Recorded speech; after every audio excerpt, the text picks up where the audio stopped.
We like to believe we are in control, that every decision we make is our own. But what if I told you the choices you think are yours were never really yours at all? Every day you make choices: what to wear, what to eat, who to trust. You assume these choices are yours, freely made, consciously decided.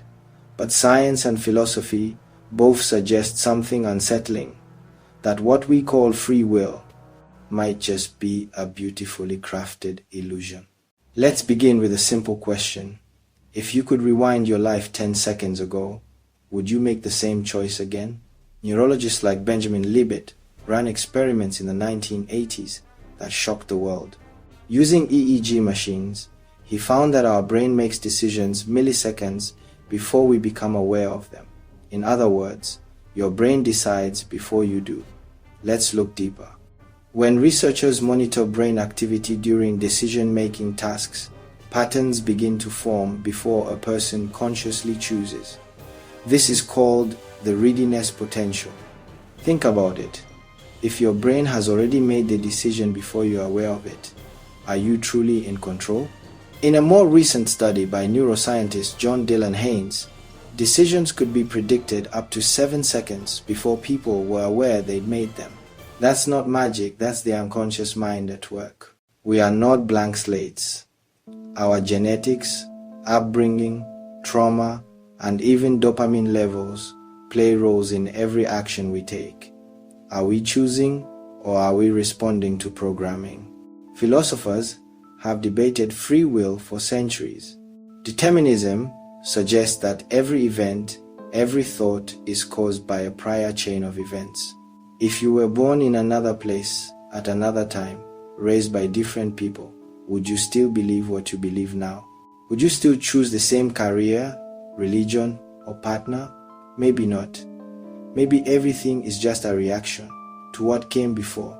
And if everything is a reaction, then what room is left for free will? But here's the twist. Even if free will is an illusion, that illusion might be necessary for human life. Believing we have control creates morality, purpose, and agency. If no one chooses their actions, how can we blame or reward anyone? Our laws, religions, and relationships are built on the foundation of choice. So even if our decisions arise from subconscious algorithms or chemical impulses, we still experience them as ours. And maybe that experience is what truly matters. Some thinkers like Daniel Dennett argue that both things can be true. This view is called compatibilism. It suggests that while our choices are influenced by biology and environment, we still have the ability to act according to our motivations, even if those motivations were shaped by forces we didn't choose. In other words, you may not be the author of the script, but you're still reading the lines, and that performance is yours. So, is free will an illusion? Maybe. But maybe the illusion itself is what makes us human. Here's a question for you. If you had no free will, would you even be able to know it? Let that sink in. Like, subscribe to explore more of the human mind, one story at a time. This is the Mind Philosopher, where we don't just think, we unravel.